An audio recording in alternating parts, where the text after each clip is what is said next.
2, certo? Então, como eu falei para vocês, o rearranjo mais famoso é esse rearranjo de McLafferty, certo? Então, eu tenho um composto com pares de elétrons a serem doados, um composto não, uma região da molécula, certo? Isso pode ser um heteroátomo, pode ser uma insaturação, e eu preciso ter no carbono gama a esse doador de elétrons um hidrogênio, pelo menos um hidrogênio, certo? Então aqui eu tenho a carbonila, carbono alfa, beta, gama. No carbono gama eu tenho um hidrogênio. Esse rearranjo ele é muito favorecido porque ele forma esse intermediário com um anel de 6 membros, certo? Então aqui eu tive primeiro a perda de um elétron formando cátion radical, e ele vai formar o rearranjo onde eu tenho a ruptura de uma ligação, a formação de uma nova ligação dupla e a saída de uma molécula neutra, certo? Esse rearranjo ele pode acontecer, como eu falei, em carbonilas é muito comum, mas ele pode acontecer também em compostos aromáticos.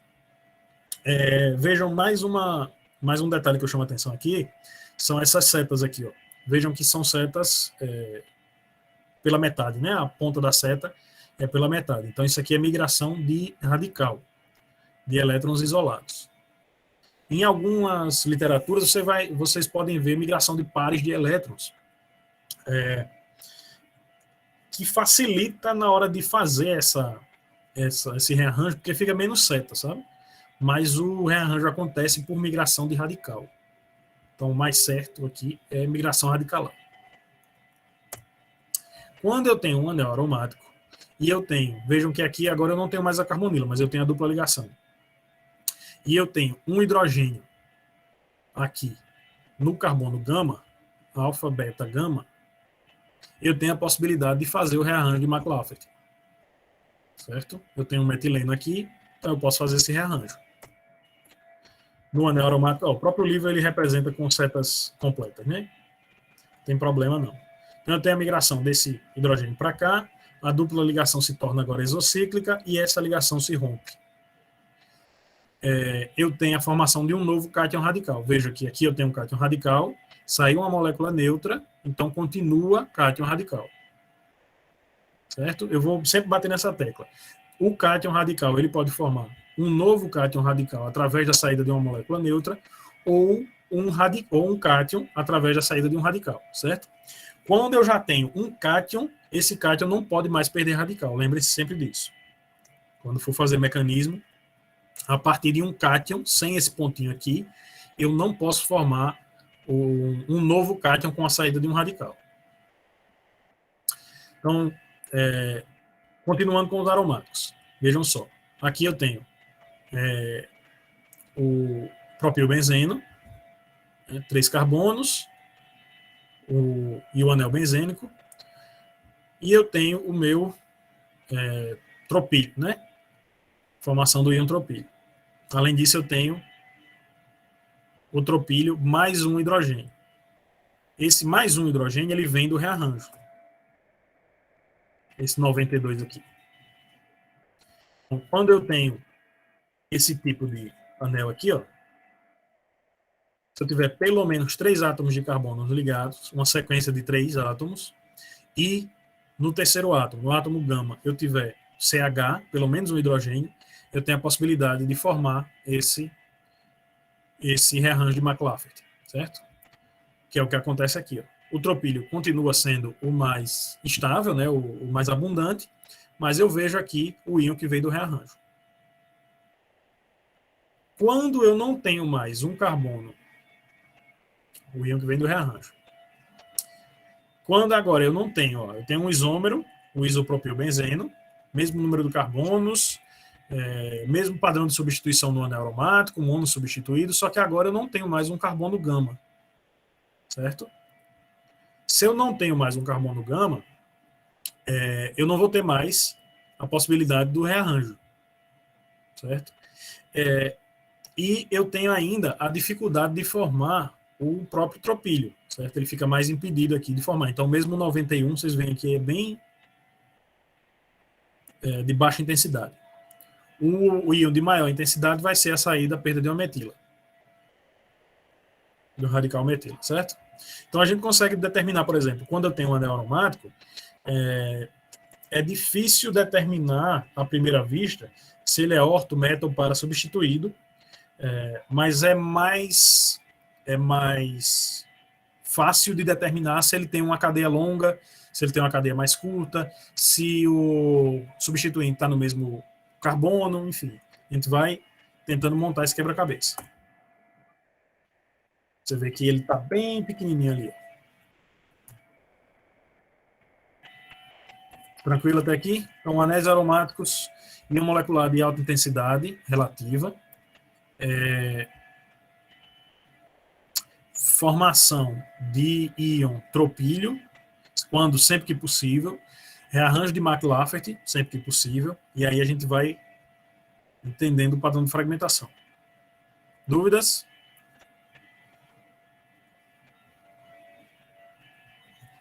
Vamos lá.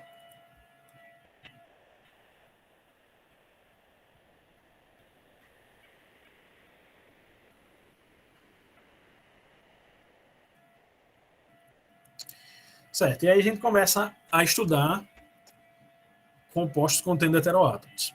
Então, para cada classe de grupos funcionais, a gente vai ter perfis de fragmentação, tipos de fragmentação característicos. Então, para álcoois, eu vou ter, normalmente, um íon molecular bem fraco, de baixa intensidade ou ausente. Quanto maior a cadeia, mais fácil dele desaparecer. E aí, a fragmentação dele vai ser basicamente relacionada, de diferente do alcano, da porção alquil, vai ser a perda de hidroxila e a perda de água, certo? Então, a fragmentação característica de álcoois é essa. Então, se eu tenho, por exemplo, o butanol, vocês veem que é uma cadeia carbônica pequena, mas o íon molecular está bem reduzido aqui, certo? Qual é o pico base? É o pico que vem de uma reação de desidratação. Perdeu uma molécula de água, 74, menos 56, 18, certo? Perdeu uma molécula de água, álcool primário, isso aqui é clássico, vocês vão sempre observar isso. E o restante é fragmentação da parte alquílica da cadeia. Então, 74, saída de molécula de água, continua cátion radical, continua a fragmentação, e aí o íon molecular fica bem pequenininho aqui. Além da saída de água, eu tenho a quebra alfa, então eu tenho o carbono carbinólico ligado à hidroxila. A quebra alfa vai gerar primeiro um cátion, um carbocátion primário, só que esse carbocátion vai ser estabilizado pela deslocalização da carga em direção à hidroxila, certo? Então, basicamente, para álcoois pequenos vai ser esse tipo de fragmentação. Álcool secundário. Então, para álcool secundário, vocês vão ver que a minha desidratação é bem menor, ó, o 56 aqui, ó, bem menor. O que vai predominar aqui vai ser perda de metila, desidratação bem menor. Vai predominar a perda de metila e a fragmentação alfa ao carbono carbinólico, certo? Forma primeiro um carbocátion secundário, esse carbocátion secundário também é estabilizado por ressonância. Então, vocês veem que eu consigo diferenciar bem dois isômeros bem próximos, certo? O 1-butanol do 2-butanol. Esse perfil de fragmentação é que facilita a identificação dos compostos. Álcool secundário, a quebra alfa ao carbono carbinólico é bastante favorecida por formar inicialmente um carbocátion secundário, depois um carbocátion que é estabilizado por ressonância. Lembre-se sempre, quanto mais estável é o carbocátion formado, em maior quantidade ele vai ser formado, e essa estabilização ela pode ser tanto inicial, formação de um carbocátion secundário é mais estável, é mais favorecida do que de um carbocátion primário, por exemplo. E ela é ainda mais favorecida quando eu tenho a possibilidade de estabilizar essa carga por ressonância, deslocalizar essa carga positiva. E aí, no álcool terciário, vocês veem, ó, dos 3 isômeros do butanol, eu tenho espectros bem diferentes. E aí, no tercibutanol, eu tenho 3 metilas, certo? Qualquer quebra, a quebra de qualquer uma dessas metilas vai levar ao mesmo íon, 59. Por isso que ele é tão favorecido. O íon molecular desapareceu, tem nem traço dele. Eu tenho muito pouco de desidratação, e o que é mais intenso, o íon que é mais intenso, é o que vem da perda de metilas, grupos metil. Os álcoois, eu falei aqui que é muito fácil, principalmente para álcoois primários, perder água, né, na fragmentação. Os álcoois, eles têm 2 mecanismos principais de desidratação, certo? São reações de eliminação. Essas reações, elas podem acontecer quando eu estou tratando de uma coluna cromatográfica, por exemplo, GCMS. Ela pode acontecer por desidratação térmica, o aumento da temperatura na coluna gera a desidratação, e ela pode acontecer por indução radicalar, né? Indução na própria fonte de ionização. Então a gente tem dois mecanismos possíveis. A eliminação 1,2, que ela é favorecida por aumento de temperatura. Então eu tenho a hidroxila, esse aqui é o carbono 1, aqui é o carbono 2. Então eu tenho a saída do grupo hidroxila do carbono 1, o hidrogênio do carbono 2, por isso, eliminação 1,2, certo? Então tem a saída de uma molécula neutra, cátion radical, forma cátion radical, um alceno. Essa é a desidratação térmica, o mecanismo térmico, certo? No mecanismo radicalar, eu tenho, a partir do íon molecular, uma desidratação 1,4. E aí eu não vou mais formar um alceno, eu vou formar um ciclo. Certo? Em vez de perder o hidrogênio do carbono 2 e formar uma dupla ligação, ele perde do carbono 3 ou 4, principalmente do carbono 4, formando um ciclo. Nos 2 casos, esse íon aqui vai ter a mesma massa, a mesma razão massa-carga. Então a gente não se preocupa muito em justificar de qual é a proporção de um, qual é a proporção de outro. O importante é saber que esses 2 mecanismos são possíveis, certo? É bom também a gente ter em mente que a temperatura influencia no rearranjo, porque eu posso ter análise, por exemplo, fazer análise de compostos que são termoláveis, quando ele passa na coluna. Inicialmente você tem, por exemplo, uma amostra pura, uma amostra de síntese. Você colocou aquela amostra para correr na coluna cromatográfica, e ali podem aparecer 2 ou 3 picos, ou pode aparecer um ombro, uma banda mais larga. E isso é sinal de degradação do composto, certo? Então são coisas que a gente tem que estar atento. Além desses dois mecanismos, os álcoois com cadeias um pouco maiores, de pelo menos 4 átomos de carbono, eles podem perder ao mesmo tempo água e eteno, certo? Então, eu tenho tanto a perda de uma molécula de água, como de uma segunda molécula neutra, na forma de eteno, certo? Isso é bem comum para álcoois também. E aí eu perco 46, né, unidades de massa. 18 mais 28. Em álcoois cíclicos, eu também tenho um mecanismo, só que agora, para compostos cíclicos, eu tenho um mecanismo também de redução do anel, certo? Então, o primeiro mecanismo para perda de radicais é a saída de um radical hidrogênio, porque o cátion formado é estabilizado. De novo, eu tenho a formação de um carbocátion terciário, que é estabilizado por deslocalização em direção ao oxigênio. Então, esse sinal de M-1 ele vai ser mais estável, mais intenso. Segundo, eu tenho a saída, de novo, de um radical, só que agora um radical maior, certo? Eu tenho a formação, primeiro, saída de um... Aliás, não, aqui não é saída de radical, é ruptura de uma ligação. Então eu tenho cátion radical, eu tenho migração de hidreto. Então esse hidrogênio daqui, ele migra na forma de hidreto para formar uma metila aqui, o radical vai migrando, e eu tenho uma ruptura dessa ligação. Aliás, uma ruptura dessa ligação com a formação de uma nova ligação dupla. E aí eu vou ter o íon de razão massa-carga 57. Isso é muito comum para ciclohexanol ou ciclohexanóis substituídos. E além disso, eu posso ter a perda de água também em álcoois cíclicos, certo? Eu tenho a hidroxila cíclica, e eu posso perder água através do mecanismo de radicalar, né, aquele que acontece na fonte, e vai formar um biciclo, certo? De todo modo, o íon que a gente vai observar é esse M-18. Por que é tão importante a gente entender como é que funciona o mecanismo? É porque tem algumas fragmentações, essas, por exemplo, que não são óbvias, certo? Não, elas não acontecem pela quebra de ligação que é muito visível à primeira vista, assim, né? Então é bom a gente entender o mecanismo, por onde ela funciona, para poder interpretar o espectro depois. Então, esses três mecanismos que eu mostrei aqui para vocês, eles estão no espectro de massas do ciclohexanol, certo? Então eu tenho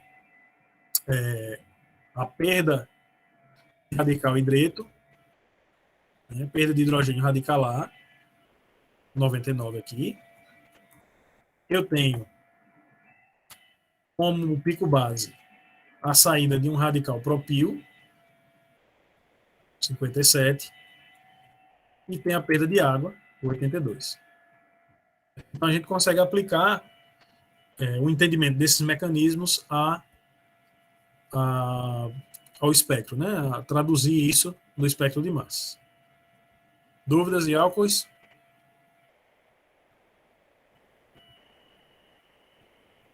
Não? Certo.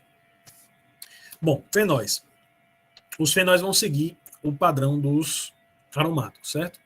Então eu vou ter íon molecular de alta intensidade, eu vou ter perda de um hidrogênio, de um radical hidrogênio, também com alta intensidade, a perda da saída de uma unidade de CO, com redução do tamanho do anel, e a saída de uma unidade de COH.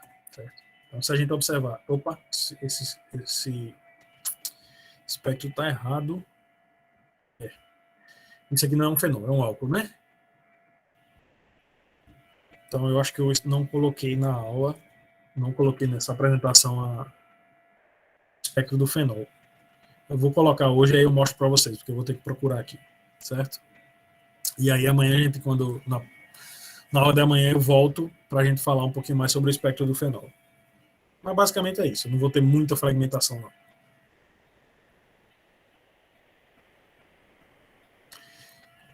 Bom, e aí a gente continua.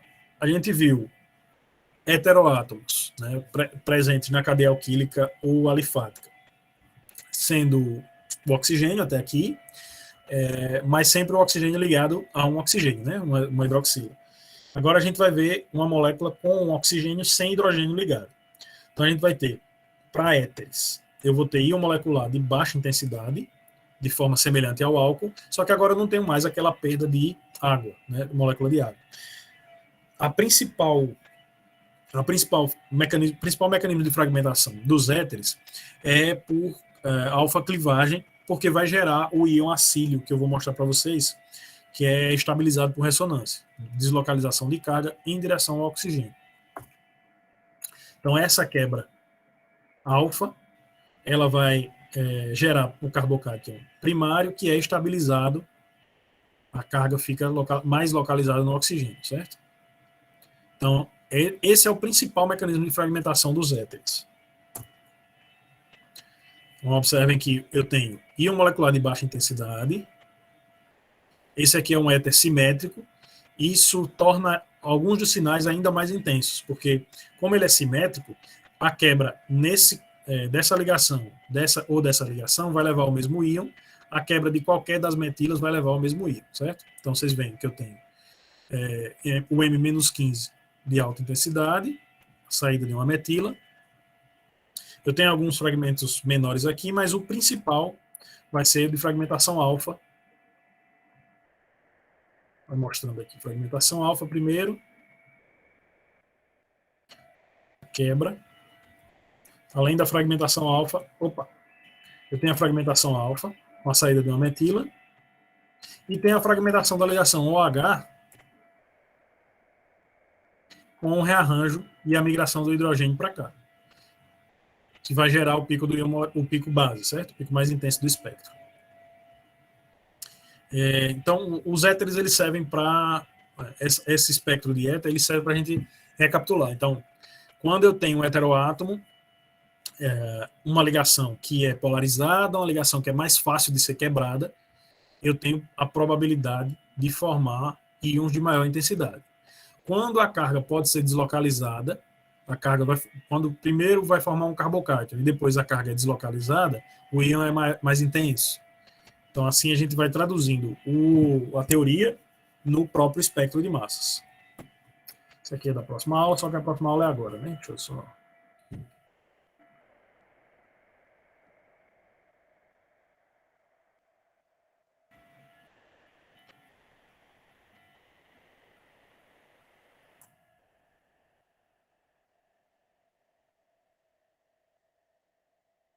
Certo. Bom, então a gente viu compostos contendo oxigênio em ligação sigma, né? Essa ligação simples com átomos de carbono. Vamos começar agora a ver um pouquinho sobre compostos carbonílicos. De forma semelhante, os compostos ao FTIR, os compostos carbonílicos, eles têm perfis de fragmentação próprios, certo? A principal característica de um composto carbonílico, quando tem uma cadeia de pelo menos 4 átomos de carbono, é o rearranjo de McLafferty, certo? Então a gente vai ver esse tipo de rearranjo para aldeídos, para cetonas, para ácidos carboxílicos, para amidas, para ésteres. Se o éster tiver uma cadeia maior do lado do álcool, esse rearranjo pode acontecer desse lado também, e assim por diante, certo? Então, de forma geral, para compostos carbonílicos com cadeias, a não ser que eu tenha, por exemplo, o ácido propanóico ou o ácido acético, se eu tiver com uma cadeia de pelo menos 4 átomos de carbono e nesse carbono gama eu tiver hidrogênio, eu vou ter esse rearranjo de McLafferty, certo? E aí a gente vai ver as classes separadamente. Dúvidas até aqui? Entendendo? Ou não deu tempo de ter dúvida ainda? Opção 2. Você demora a assimilar as coisas mesmo. Tá, beleza. Eu vou passar as listas e a gente vai tirando as dúvidas à medida que elas forem surgindo, certo? Cadê? Certo, então eu tenho para compostos com a carbonila terminal, né, para os aldeídos, eu vou ter íon molecular de baixa intensidade, quando eles são alifáticos, e os aromáticos continuam sendo de alta intensidade, certo? O anel aromático é muito estável, por isso ele fragmenta tão pouco. Então, a fragmentação diferente, a fragmentação específica para aldeídos vai ser relacionada à carbonila. Então, eu tenho clivagem alfa. A clivagem alfa pode vir do hidrogênio, saída do radical hidrogênio, ou do radical da cadeia carbônica, certo? A exceção, obviamente, é o formaldeído, né, o metanal, já que ele só tem hidrogênio, não tem cadeia carbônica, mas, excetuando-se o formaldeído, os outros vão ter esses dois tipos de clivagem alfa. E aí, esse íon acílio aqui, ele é bastante estável em comparação a carbocátions não estabilizados, certo? Por isso que a gente vai formar com uma intensidade maior.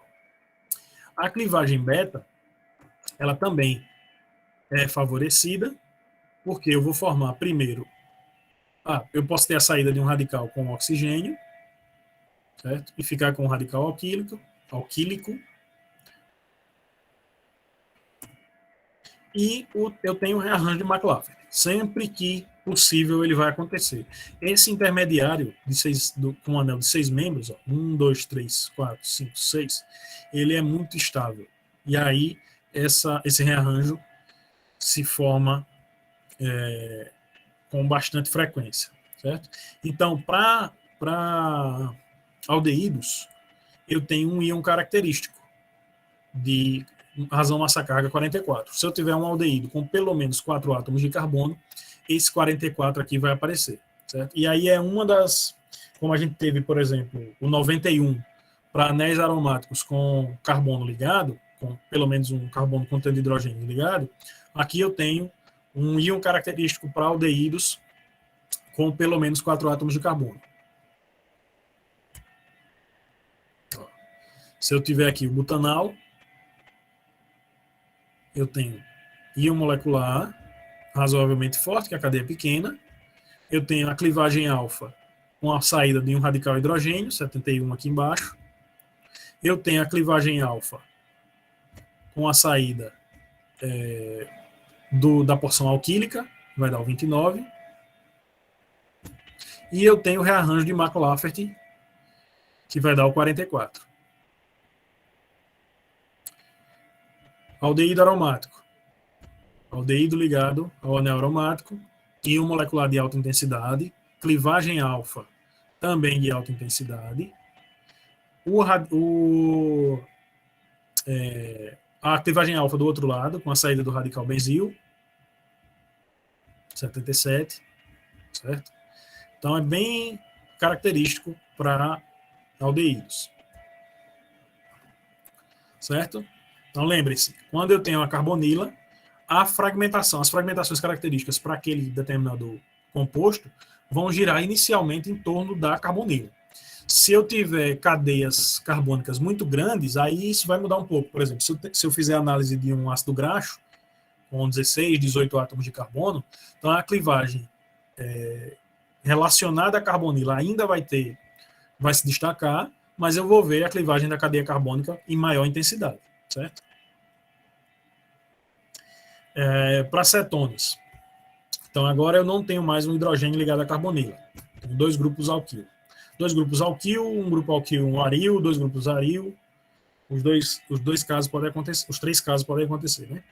Então eu tenho geralmente íon molecular de alta intensidade. Lembre-se sempre, essa regra, quando eu falo que o íon molecular de alta intensidade, ela é verdade, mas à medida que a cadeia cresce, o íon molecular acaba diminuindo. Cadeias muito grandes vão ter íons moleculares de menor intensidade ou pode desaparecer mesmo em classes onde ele é mais intenso, certo? E aí, de novo, eu vou ter a fragmentação característica próxima à carbonila, a fragmentação da cadeia carbônica e o possível rearranjo de Mac-Lafferty quando eu tenho uma cadeia grande o suficiente. Então, vejam aqui. Aqui eu tenho a possibilidade de clivagem entre o carbono carbonílico e os carbonos alfa, certo? Então eu posso perder uma metila para dar o 57, ou perder um grupo etil, formar o 43, certo? Os 2 cátions formados são estabilizados por deslocalização de carga e formação do íon acílio. Deixa eu ver se eu coloquei aqui, acho que eu não coloquei. E eu tenho uma cadeia de qualquer dos 2 lados. Eu não tenho uma cadeia grande o suficiente para formar o rearranjo de Mac-Lafferty. Então vejam o que acontece. Então o pico base ele vai vir da própria clivagem entre o carbono carbonílico e o carbono alfa. Quando eu tenho a possibilidade de um rearranjo de Mac-Lafferty, quando eu tenho uma cadeia grande, isso já muda um pouco. Isso eu coloquei aqui. Isso já muda um pouco, certo?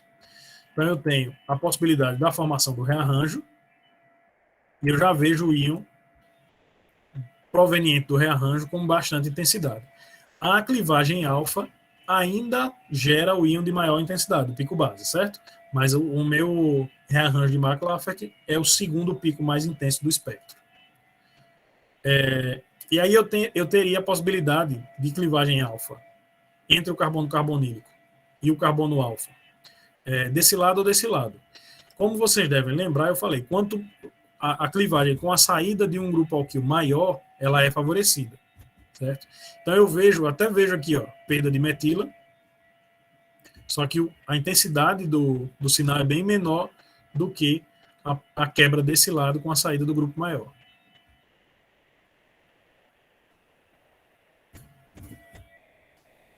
Para acetonas cíclicas, o perfil muda um pouquinho. Eu já não tenho mais a possibilidade do rearranjo de Mac-Lafferty, né?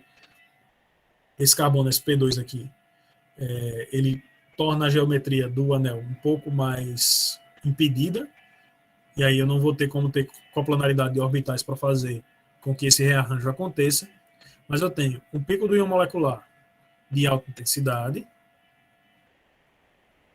eu vou ter a clivagem com abertura inicialmente com a abertura do anel, saída de um eteno, molécula neutra, gerando 70, íon de razão massa carga 70, e a partir dele eu vou ter a saída de CO, de monóxido de carbono, para gerar o 42. Então, eu vou formar o 70 e vou formar o 42 a partir desses compostos cíclicos. Vocês vão ver que é bem que se repete bastante em anéis alifáticos esse tipo de rearranjo, onde eu tenho primeiro a abertura do ciclo com a localização das cargas. Então, eu localizei a carga positiva no oxigênio e o radical aqui nesse carbono. Então, eu tenho tanto formação de ciclos menores com a migração de hidreto, como a saída de moléculas neutras, nesse caso aqui o eteno, e a manutenção do cátion radical. A partir desse cátion radical, eu posso perder um monóxido e formar um cátion radical de razão massa carga 42. Além disso, acho que eu adiantei aqui, eu tenho novamente a abertura do ciclo, migração de um hidrogênio. Então, o radical passou para cá, e agora eu tenho a saída de um radical, e não mais de uma molécula neutra, formando o cátion conjugado, o acílio conjugado com a dupla, por isso que ele é tão intenso, por isso que ele é o pico base, certo? A molécula conjugada, ela fica mais estável porque eu deslocalizo essa carga, eu não tenho uma concentração de carga nesse carbono. Além disso, também eu posso ter a redução desse anel de 6 membros para um anel de 4 membros, ainda com o íon acílico. Então, todos os mecanismos de fragmentação a gente consegue enxergar no espectro da ciclohexanona. Dúvidas até aqui? Todo mundo acompanhando? Acompanhando. Enquanto acompanhando, professor. Os mecanismos de fragmentação eles são mais detalhados do que o FTIR, né? A gente tem que prestar um pouquinho mais de atenção, mas... Sempre tem alguma coisa com aquele MW, que eu não sei pronunciar o nome. MW? Não sei o que, McLaurin. Sim, McLafferty. McLafferty. Ele é um dos caras que começou... Não, ele não começou, mas ele não começou o estudo de espectrometria de massas, mas ele foi um dos principais pesquisadores que determinaram os mecanismos dessas reações que a gente observa aqui. E é por isso que esse rearranjo, ele descobriu esse rearranjo e levou o nome dele, né?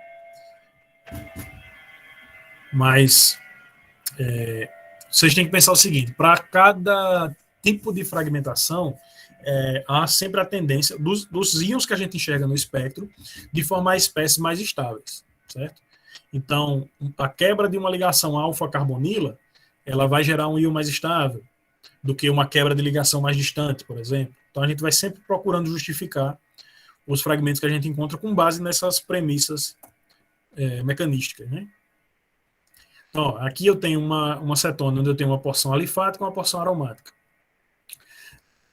Via de regra, para porção aromática, para compostos aromáticos, eu vou ter um íon molecular, pico do íon molecular razoavelmente intenso, e eu tenho principalmente clivagem entre a carbonila e o carbono alfa dos dois lados. Então, perda de metila gera o 105, e a saída desse grupo aqui gera o radical benzil, o cátion benzílico com razão massa carga 77.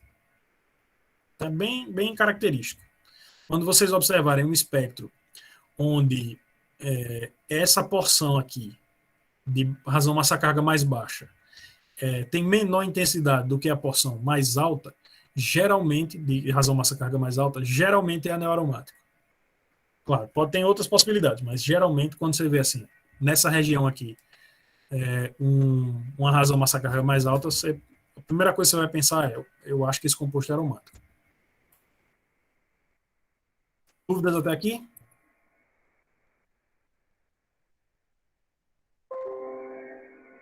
Certo, vamos lá. Bom, então a gente viu álcoois, fenóis a gente tem que voltar, tem que lembrar de voltar amanhã, e compostos com... Começou com compostos carbonílicos, né? Aldeídos, cetonas. E agora a gente vai continuar com os ésteres. Os ésteres, eles têm pico do íon molecular um pouquinho mais... um pouco menos intenso do que os anteriores, mas normalmente ele aparece para ésteres pequenos. Ésteres de cadeia mais longa, o padrão é sempre esse. Quanto mais longa a cadeia, mais difícil de observar o íon molecular. Ésteres metílicos, para ésteres metílicos, eu vou ter o M-31, né, a saída da porção do éster metílico, gerando um radical, gerando um carbocátion, e o carbocátion que retém a porção do éster, certo? Aí a gente vai ver com razão massa carga 59 e razão massa carga 74.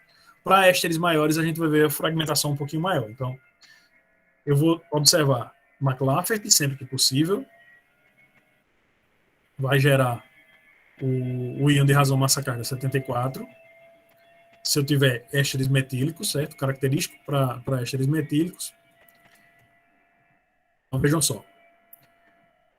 Eu tenho aqui um éster metílico com carbono alfa, beta, gama, carbonila, certo? Então, eu espero observar o rearranjo de McLafferty. E ele está aqui no espectro, 74, certo? Ó, pico do íon molecular de baixa intensidade, mas ele está aqui presente, a gente consegue ver, certo? E aí a gente consegue observar a saída de uma metila, o rearranjo de McLafferty, o íon 59, eu acho que eu não coloquei aqui no slide, mas eu tenho o íon de razão massa carga 59 e o 43 é o meu pico base, certo? Então, basicamente, para ésteres eu vou ter, para ésteres de cadeia longa só de um lado, eu vou ter só um rearranjo de McLafferty. Se a cadeia desse lado aqui também for longa, eu posso ter mais um rearranjo.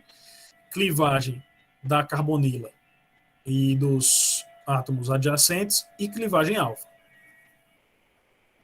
Toda a fragmentação característica de ésteres vai estar relacionada a carbonilas.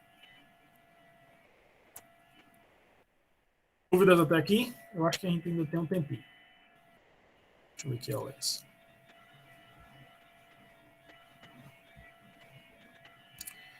Dúvidas até aqui? Não, professor. Tá, deixa eu dar uma olhadinha aqui. Como a gente ainda tem um tempinho, dá para continuar um pouco mais.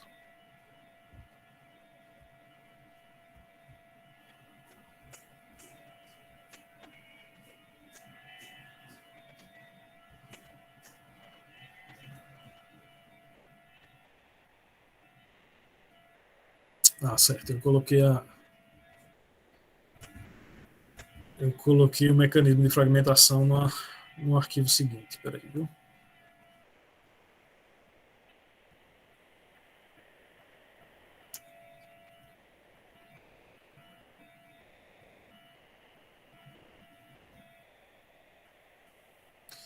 Certo. Então a gente tem aqui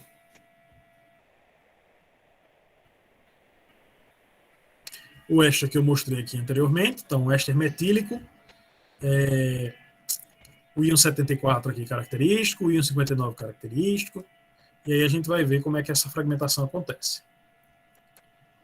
Eu posso ter, para ésteres, a formação, a clivagem do carbono entre a carbonila e o oxigênio, e aí eu tenho a saída de um ceteno e a formação de um cátion radical alcoólico, né, na forma de álcool. Isso aqui é bastante estável também. A saída dessa molécula neutra também é favorecida. Se eu tiver um anel aromático, eu também posso ter a migração com a saída agora nesse caso, formando um ceteno na forma de cátion radical e a saída de um álcool, o rearranjo de McLafferty acontecendo novamente, forma duplas exocíclicas, certo? Então eu tenho as duas possibilidades envolvendo cetenos, certo? Eu acho que todo mundo sabe, mas só para relembrar, né? Cetenos são análogos de cetonas, onde eu tenho a carbonila e o carbono da carbonila ligado com uma nova insaturação a um carbono adjacente, certo? Então tem todas as características, esse íon formado aqui tem todas as características de ceteno. Esse íon não, desculpa, essa molécula neutra aqui. E aí eu tenho a fragmentação de ésteres onde eu tenho um anel aromático presente.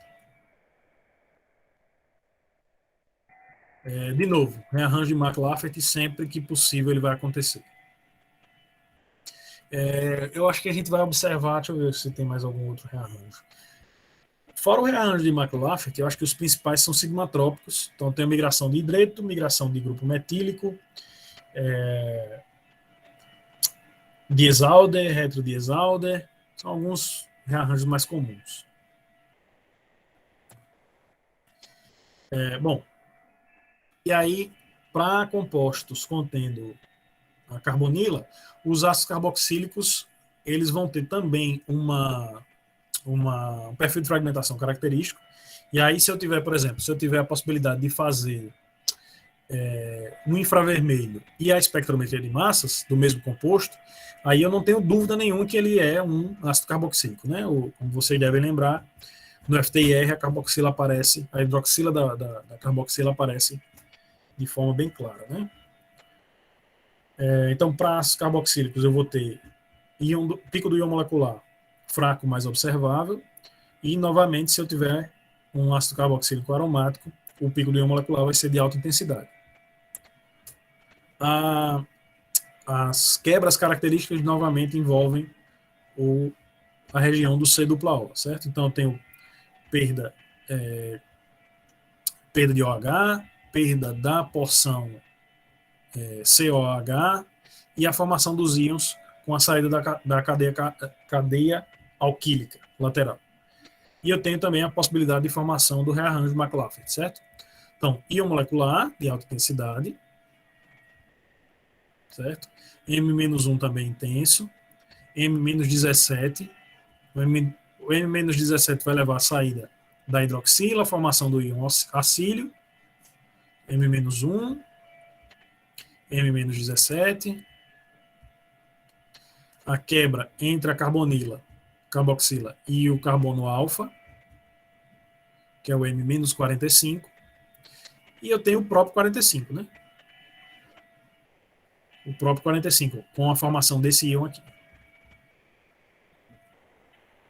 Se eu tenho, aí, ó, se vocês observarem, eu não tenho 60 aqui, né? Não tenho o íon, pico de razão, massa carga 60. Por quê? Eu só tenho carbono alfa, beta, não tenho carbono gama. Quando eu tenho o carbono gama, agora vocês vão observar que, primeiro, o íon molecular caiu bastante de intensidade, olha a diferença. O molecular caiu bastante de intensidade. E agora eu tenho a possibilidade de rearranjo de McLafferty, certo?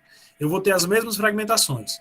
Perda de hidroxila, perda de 45, saída de cadeia alquílica, cadeia carbônica lateral, mas agora, como eu tenho esse carbono gama, portando hidrogênios, né, tem o carbono gama na forma de um grupo metil, eu vou ter o rearranjo de McLafferty, gerando o pico, nesse caso desse espectro, o pico base, né, o pico, mesmo que ele não seja o pico base, se eu tiver uma cadeia mais longa, mas ele vai ser um pico de alta intensidade, com razão massa-carga 60, certo? Cátion radical, razão massa-carga 60. Então vocês veem a diferença que um carbono faz na estrutura, certo? Ele consegue mudar bastante o espectro, por conta de um rearranjo que é muito favorecido. Se a gente procurar aqui, os outros sinais que apareceram no ácido propanoico, 28, 29, 45, 57, 74, vão aparecer aqui também no butanoico, certo? Mas a presença desse carbono gama faz com que o íon formado a partir do rearranjo de Mark-Lafferty seja o mais intenso, o domine o espectro. Aqui eu tenho um ácido carboxílico aromático, pico do íon molecular de alta intensidade, 152, perda de metila, e depois vocês veem que os outros fragmentos são bem menos intensos, né? Aromático, via de regra, o anel aromático, a não ser que eu tenha alguma coisa que favoreça muito a fragmentação, os compostos aromáticos vão ter íons mais pesados de alta intensidade. E aí, a principal fragmentação que a gente observa aqui é a perda de metila mesmo. Aliás, perda de metila não, desculpem. A perda da hidroxila. Vai formar o íon acílio. O restante do espectro tem íons de bem mais baixa intensidade. Dúvidas compostos carbonílicos?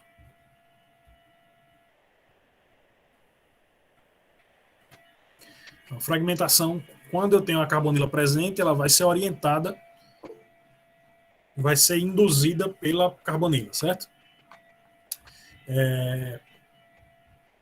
É um sítio primário de ionização para perda de elétron e é um sítio primário também de fragmentação, certo? A carbonila induz a fragmentação ao redor dela.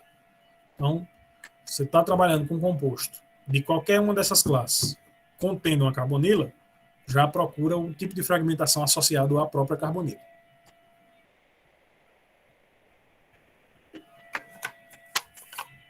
Então vamos lá, todo mundo tranquilo. A gente vai adiantar, eu acho que amanhã vai ficar só para dúvidas.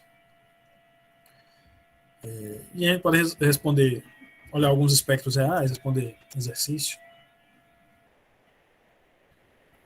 Certo. Aminas. De forma semelhante aos álcools, as aminas vão ter um pico do íon molecular de baixa intensidade. A apresentação não está não, pai. Opa, desculpa, valeu. Deixa eu colocar aqui. Então, as aminas vão ter um pico de íon molecular de baixa intensidade. Eu vou ter a saída de amônia, por exemplo, de forma semelhante que eu tinha saída de água antes nos álcoois. Os fragmentos mais característicos vão ser a partir da clivagem alfa, e eu tenho que observar a regra do nitrogênio, né? Se eu tenho um número ímpar de átomos de nitrogênio na molécula, o íon molecular vai ser ímpar. Se eu não tenho nitrogênio, ou se eu tenho um número par de átomos de nitrogênio, a massa, né, o íon molecular, vai ser par.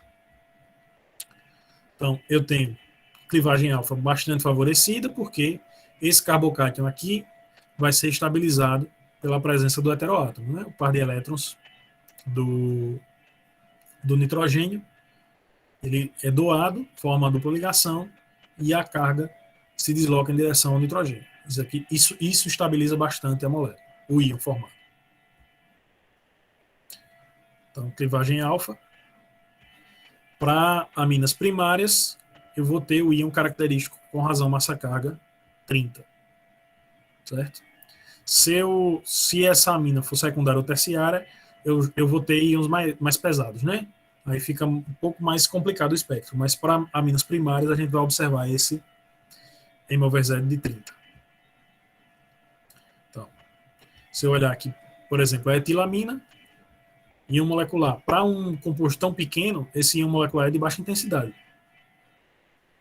Então, tem íon molecular, M-1 e perda de metila, saída de grupo metil, um radical metil. Essa saída é estabilizada pela presença do nitrogênio e forma o pico base do espectro, com razão massa-carga 30. Certo? Se eu tiver aminas com cadeias mais longas, uma amina primária com uma cadeia mais longa, esse pico do íon molecular vai ficar cada vez menor, certo? E aqui é a regra do nitrogênio, né? Eu tenho um átomo de nitrogênio, então a massa, o pico do íon molecular vai ser ímpar. Aqui eu tenho uma amina secundária simétrica, dietilamina. Novamente, pico de uma molecular ímpar. E agora eu vou ter a perda, a saída de um radical etil, qualquer um dos dois lados. Essa simetria faz com que essa saída do radical seja favorecida, e eu tenho ainda a clivagem entre os dois átomos de carbono aqui, formando um radical, um carbocation primário, que é estabilizado pela presença do nitrogênio. Opa. Então, se eu observar aqui, eu tenho a saída dessa metila sendo bastante favorecida, e eu tenho novamente a formação do pico de razão massa carga 30 com alta intensidade. Quando eu tenho uma amina terciária, agora ele vai ser bem menos intenso. Eu tenho um pico de molecular um pouco mais intenso do que eu esperaria. E a perda de metila sempre favorecida. Sempre essa clivagem entre o carbono alfa e o carbono beta sendo favorecida por conta dessa estabilização por ressonância do par de elétrons livres aqui do nitrogênio. Então, por exemplo, no espectro de infravermelho, uma amina terciária, tudo bem, eu vou ter a ligação NC, certo? Carbono-nitrogênio. Mas ela aparece numa região que tem vários outros estiramentos próximos, estiramentos de deformações, então pode ser um pouco mais complicado de determinar se é realmente uma amina terciária. Mas aí, se eu tiver a possibilidade, novamente, de juntar as técnicas, de usar técnicas múltiplas, eu vou conseguir determinar pico do íon molecular ímpar, esse tipo de fragmentação. Então, eu digo, opa, eu tenho uma amina terciária. Esse íon ele é tão intenso porque qualquer quebra dessas aqui vai gerar o mesmo fragmento, vai gerar o mesmo íon, né? O íon com a mesma razão massa carga. Então, mais uma das coisas que aumenta a intensidade de um fragmento no espectro de massas é isso, quando eu tenho mais de uma fonte. Então, um composto que é muito ramificado, tem muitas metilas, provavelmente vai ter esse M-15 com bastante intensidade. Se eu tiver um composto polihidroxilado, é muito provável que eu veja o M-17 com maior intensidade, e assim por diante. De forma semelhante aos compostos contendo oxigênio, eu também tenho a possibilidade de formar um cátion cíclico. Se vocês lembrarem daquela fragmentação dos álcoois, ela é da desidratação de álcoois, ela é semelhante, formando um composto cíclico, saída de um radical e a formação de um cátion cíclico.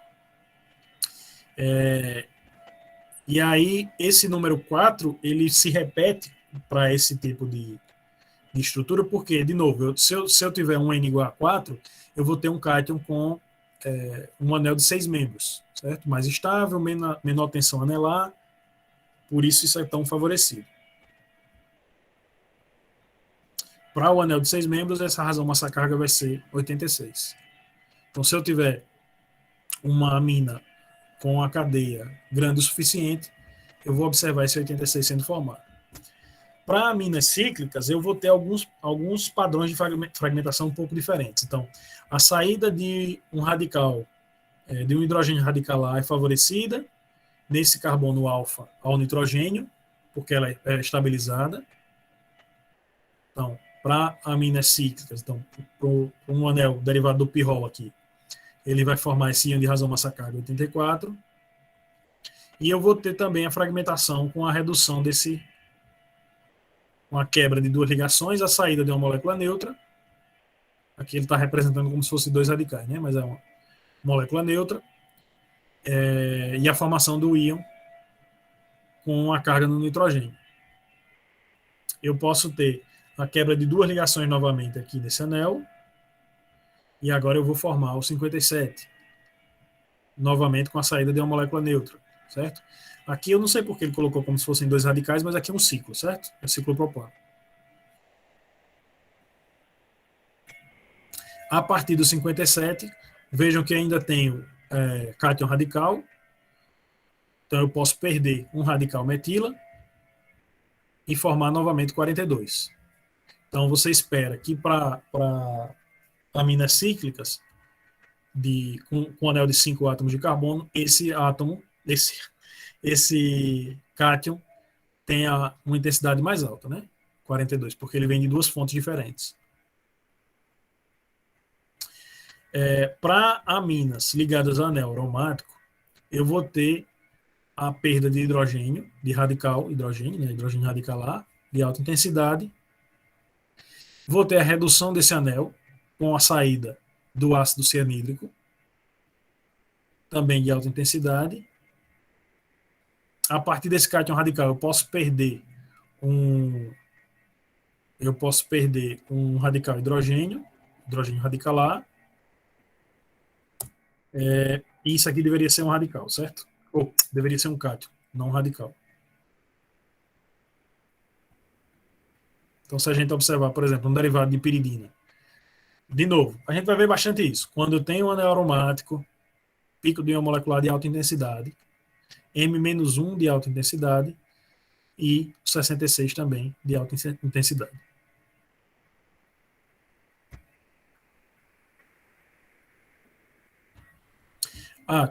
De novo, se eu tiver um anel aromático, uma cadeia longa o suficiente, tendo o nitrogênio no anel, eu ainda posso ter o rearranjo de McLafferty, certo? Formação de dupla ligação exocíclica, saída de molécula neutra e o meu meu cátion radical com razão massa carga 93. O rearranjo de McLafferty novamente. Sempre que possível ele vai acontecer. Dúvidas até aqui? Todo mundo acompanhando? É muita informação. Muita informação, mas quando as listas aparecerem, a gente vai desenrolando. Certo. Deixa eu ver aqui onde é que eu tô. Deixa eu ver se a gente continua mais um pouco.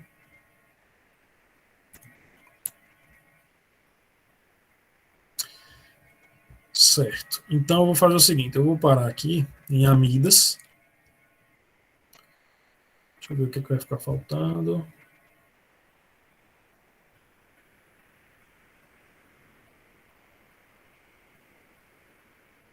Eu vou parar aqui em amidas, porque aí para amanhã a gente vai ter pouco assunto e aí a gente pode trabalhar mais sem tirar dúvida e olhar espectro.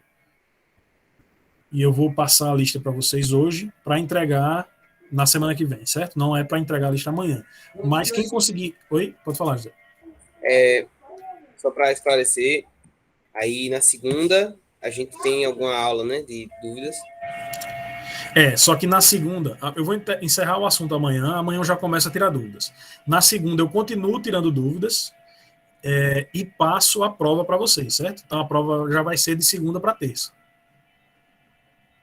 Vocês entregam na terça e aí... Mas esse prazo de entrega da prova seria até que horas? Porque, tipo assim, para mim que trabalho, se eu aplicando a prova na segunda, eu tenho que responder na segunda, porque no outro dia... Porque da outra vez ficou até meio-dia, né? Aí eu não fico sem tempo nenhum livre para responder durante o dia, entendeu?